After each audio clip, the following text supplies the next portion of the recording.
After quite a lot of trying, I managed to get all of that circuitry here. There's 2 op amps, a PT2399 chip, and all these passive components and pots.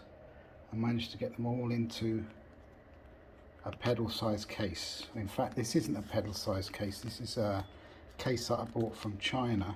I bought a quantity of 5 of them. They weren't cheap. They're aluminium Hammond style pedal cases, but it is smaller than an actual pedal case. This was a real challenge to get it all in here. As you can see, I have the 2 op amps and the PT2399. I just populated this as I saw fit. I didn't plan it out. I should have planned it out really, or done some sort of circuit diagram on Eagle or something like that to get the right a good layout for that size of board.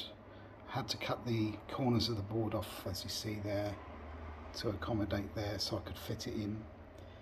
This DC input socket there is a very nice metal socket, but I originally had populated this area with power supply components, so I had to take them out and distribute them to the sides so that this misses those components when I put the board down. I still have issues putting this board down. It's still shorting somewhere on the board and the echo is cutting off. And anyway, the input output jacks obviously down this end. When I look at that state of that, you know, that is quite a lot of work there. It's very, very difficult to prototype that many components in. See, I couldn't even fit them all on the top. I had to put them on the other side as well. And obviously this fits on top of there like that, and the cover goes on. But I'm going to have to reorganize some of this wiring and stuff so that it will actually shut up the case, because at the moment it sort of cuts out the sound if I shut the case up. So I'll leave it like that just to show that it's working. The other side of it, obviously, you have 3 controls and a foot switch with a power indicator, and the controls there I've decided to put are the time pot, which is this one on the top here. Then you have the mix pot there, which is a little bit useless actually, to be honest with you. It just turns the effect of the wet effect up as opposed to the dry signal. And this is a feedback here.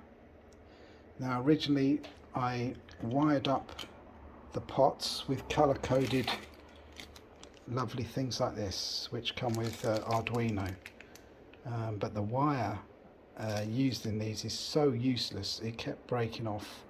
So eventually I just had to use proper black wire. They were originally all color coded, coming from each of the pots there, going onto the board, but it just didn't work. They just kept breaking and snapping off, which was really annoying. I also used those thin wires for the power supply, even though they're quite thin. I thought the current's going to be low, but that didn't work either. They kept snapping off, giving all sorts of problems. The foot switch there, which is a true bypass, I've had to mount at that angle because the jacks are just so big. They just took up so much space.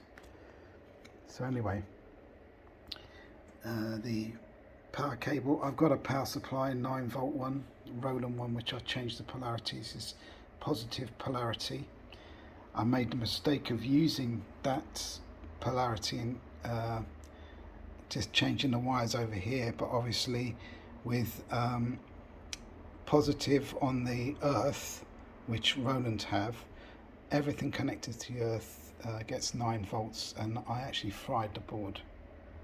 I fried some components on the board, which was a nightmare. It took me over a day to sort that out and replace the components that are fried.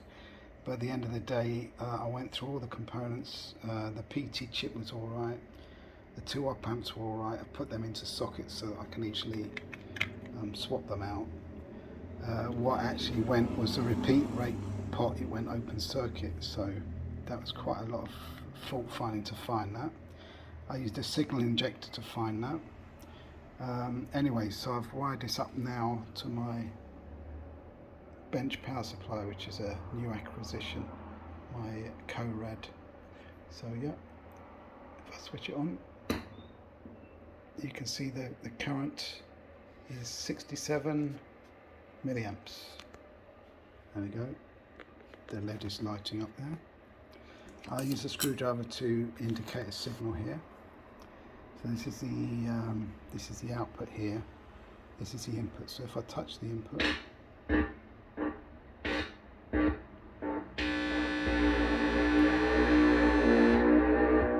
you can hear the wow and flutter there, which is adjustable from this trimmer here on board, but not externally, because that is actually the depth which is adjustable. The rate I fix with the resistor because I just want wow. I tried flutter, which is a fast, obviously a form of faster wow when the motor flutters. You mainly get wow on Space Echoes. This is based on a Space Echo. I tried flutter, but it sounded terrible, so I didn't bother. I just fixed it at a wow setting. I don't know how many hertz that would be, but it's going to be a low frequency, and you can just adjust the modulation depth of it.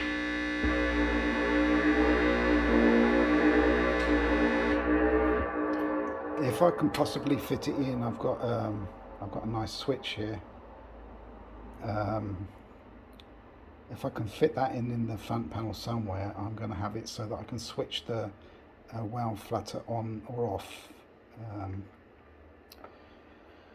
So there we go. It's a lot of work, and a lot of breaking wires, a lot of hassle. So, and here you have all the controls, obviously,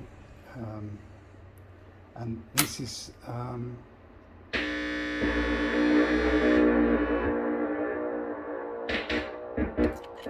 that's the longest echo. If I turn out to the shortest,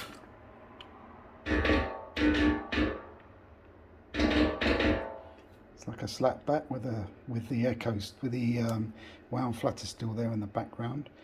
And this is the repeat rate knob here.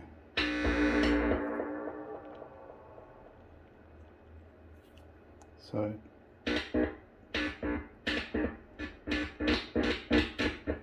just have one repeat there. The lowest setting. On the longest setting, have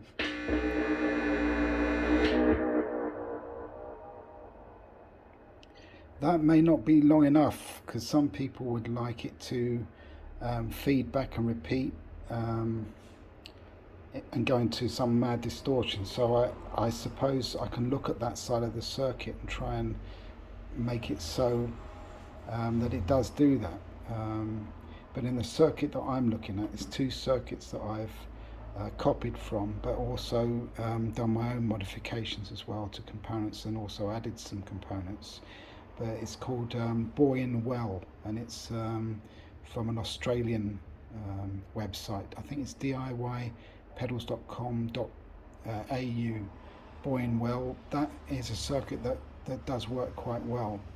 And what I've done is I've grafted on the modulation circuit from Echo Base onto that. But the original circuit from Boyne Well, I've had to change quite a few of the components because they didn't sit quite well.